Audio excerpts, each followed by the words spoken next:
नमस्कार, मैं हूं खुर्रम निजामी और आप देख रहे हैं संवाद लाइव। तो क्या मुख्यमंत्री योगी आदित्यनाथ की उल्टी गिनती शुरू हो चुकी है? क्या भारतीय जनता पार्टी का आलाकमान योगी को हटाने का मुहूर्त तय कर रहा है? क्या आलाकमान योगी के विकल्प की तलाश में है? ऐसे संकेत लगातार मिल रहे हैं। हाल में ही एक किताब में तो यह भी दावा किया गया है कि योगी की एग्जिट की फाइनल स्क्रिप्ट 2022 के चुनाव में ही तैयार कर ली गई थी। वरिष्ठ पत्रकार श्यामलाल यादव की किताब at the heart of power the chief minister of Uttar Pradesh में कई ऐसे दावे किए गए हैं, जिसमें से एक ये है कि 2022 के विधानसभा चुनाव में योगी आदित्यनाथ को हटाने की तैयारी की जा रही थी। श्यामलाल अपनी किताब में लिखते हैं कि यूपी के 2022 के विधानसभा चुनाव में केवल 9 महीने बचे हुए थे। लखनऊ से दिल्ली तक बीजेपी और संघ के नेताओं के बीच काफी मुलाकातें हुई। योगी आदित्यनाथ को मुख्यमंत्री पद से हटाने का फैसला भी कर लिया गया, लेकिन बीजेपी के आला कमान को आभास हो गया कि अगर चलती सरकार में योगी को सीएम पद से हटाया गया तो पार्टी को नुकसान हो सकता है, और वो फैसला टल गया। उसी दौरान केशव प्रसाद मौर्य से सीएम योगी की तलखियां भी बढ़ी हुई थी। हालांकि संघ के नेताओं के दखल के बाद 22 जून 2021 को योगी आदित्यनाथ अचानक केशव प्रसाद मौर्य से मिलने पहुंचे। इस मुलाकात को इस नजर से देखा गया कि दोनों नेताओं के बीच दूरियां को कम करने की कोशिश की जा रही है। दरअसल साल 2016 में केशव पार्टी के प्रदेश अध्यक्ष बने और 2017 में भाजपा ने बंपर जीत हासिल की थी। इस बड़ी जीत के साथ ही केशव प्रसाद मौर्य सीएम पद की रेस में सबसे आगे चल रहे थे, लेकिन सीएम योगी आदित्यनाथ को बनाया गया, जिससे दोनों नेताओं के बीच मतभेद शुरू हो गए। ये मतभेद वक्त के साथ कम होते हुए भी नहीं दिखे। इसको समझने के लिए आपको बीजेपी प्रदेश कार्य समिति की बैठक में केशव के भाषण पर गौर करना होगा। इस मौके पर सीएम योगी भी मौजूद थे तो भाजपा अध्यक्ष जेपी नड्डा भी मौजूद थे।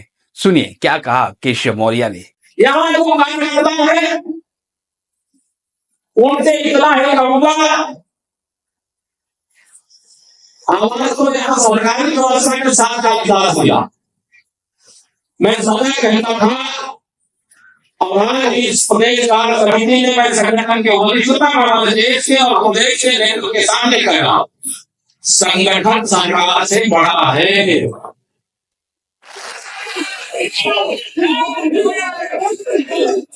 संगठन से बड़ा नहीं होता है।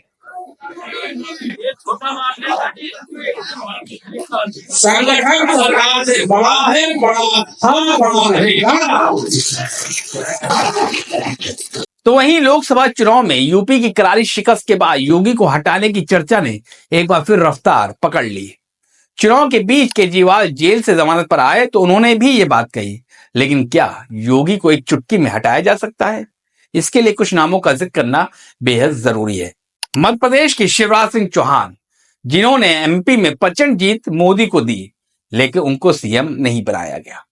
राजस्थान की वसुंधरा राजे सिंधिया, छत्तीसगढ़ के रमन सिंह, कर्नाटक के बीएस येदियुरप्पा को भी किनारे कर दिया गया। अब बात है कि जब इनको अपने राज्यों की राजनीति में दरकिनार किया जा सकता है और कोई उफ भी नहीं कर पाता, तो फिर उत्तर प्रदेश में ये प्रयोग क्यों नहीं किया जा सकता? जवाब साफ है, योगी की अपनी एक ताकत है जिसे फिलहाल भाजपा का आला कमान चैलेंज करने के मूड में बिल्कुल भी नहीं है। तो फिर ऐसा क्यों है?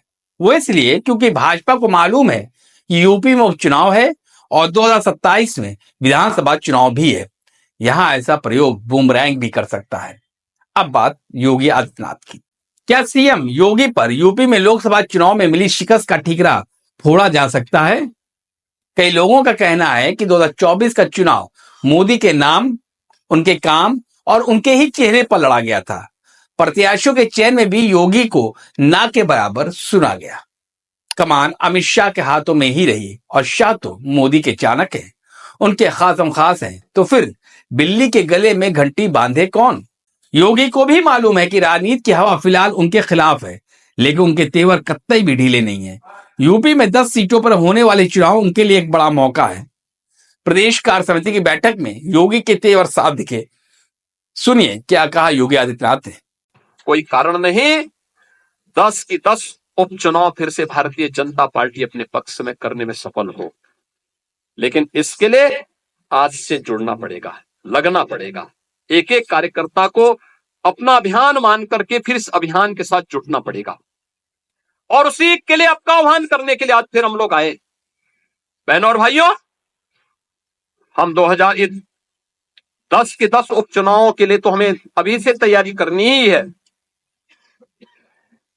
लेकिन हमें इस बात का याद रखना, उत्तर प्रदेश को जो नई पहचान बनी है, उत्तर प्रदेश जो पहले छठी अर्थव्यवस्था थी, आज देश की नंबर 2 की अर्थव्यवस्था बन चुकी है और तेजी के साथ उभरती हुई अर्थव्यवस्था के रूप में अपने आप को स्थापित कर रही है। उत्तर प्रदेश का जो परसेप्शन बदला है, आज आप देश और दुनिया के अंदर कहीं जाते होंगे, लोग उत्तर प्रदेश के नाम पर आपको सम्मान देते होंगे। इस सम्मान को बरकरार रखने के लिए जीत के सिलसिले को फिर से आगे बढ़ाने की आवश्यकता है और उसको बढ़ाने के लिए आह्वान करने के लिए आज आपके सामने माननीय राष्ट्रीय अध्यक्ष भी आए हैं। जीत का यह सिलसिला जो 14, 17, 19, 22 पंचायत चुनाव, नगर निकाय चुनाव, उपचुनावों में बना रहा, यही मोमेंटम 2027 में भी बनेगा। यह हमारा संकल्प आज से होना चाहिए, आज से होना चाहिए। याद रखना, भारतीय जनता पार्टी है तो जिले में हमारा महापौर भी है, जिला पंचायत अध्यक्ष भी है और ब्लॉक प्रमुख भी है, चेयरमैन भी है, पार्षद भी है। और अगर यहां पर कहीं कोई खरोच आता है तो वहां उसके असर वहां पर भी पड़ने वाला है और इसीलिए अभी से इसकी तैयारी में जुटना होगा। एक एक व्यक्ति को जुटना पड़ेगा, ब्लॉक प्रमुख हो या चेयरमैन, महापौर हो या जिला पंचायत अध्यक्ष, विधायक हो या विधान परिषद सदस्य, लोकसभा के हमारे माननीय सांसद हो या फिर राज्यसभा के माननीय सांसद, इन सबको संगठन के साथ बेहतरीन तालमेल बना करके, संगठन जिसको तय करे उसके साथ खड़ा होकर के प्राणपण से जुट करके कमल चुनाव चिन्ह को विजयी बनाने के संकल्प के साथ अगर हम आगे बढ़ेंगे तो आपका भी सम्मान होगा, सर्वत्र सम्मान भी मिलेगा। और जो लोग उछल कूद करने का कुत्सित प्रयास कर रहे हैं, मुझे लगता है इनको दोबारा उछल कूद करने का अवसर ही नहीं मिल पाएगा। यह हम आप सबको आश्वस्त करने के लिए आज यहां पर आए हैं। लेकिन हाल में हुए उपचुनाव के नतीजे न सिर्फ भाजपा बल्कि एनडीए के माथे पर शिकन लाने के लिए काफी हैं। उपचुनाव में 7 राज्यों की 13 विधानसभा सीटों में इंडिया गठबंधन के दलों ने 10 सीटों पर परचम फहराया, तो वहीं भाजपा को महज 2 सीटों पर ही संतोष करना पड़ा, तो वहीं 1 सीट पर निर्दलीय प्रत्याशी ने जीत दर्ज की। अब यूपी में 10 सीटों पर उपचुनाव होने हैं। जाहिर है कि भाजपा इन सभी सीटों पर अपनी जीत दर्ज करने की कोशिश में होगी और सबकी निगाहें सीएम योगी आदित्यनाथ पर भी होंगी। जानकारों की माने तो भाजपा यूपी में योगी सरीखे सीएम को हटाने के प्लान पर शायद ही आगे बढ़ सके, लेकिन अगर ये उपचुनाव के नतीजे भाजपा के खिलाफ गए तो आज के लिए बस इतना ही। अगर आपको अपनी राय देनी है तो जरूर दें। अगर आपके पास हमारे लिए कुछ सुझाव है तो जरूर कमेंट करें और हमको बताएं। और हाँ, अगर आपने हमारे चैनल को सब्सक्राइब नहीं किया है तो जरूर करें। फिलहाल हमें और हमारी पूरी टीम को दीजिए इजाजत। नमस्कार।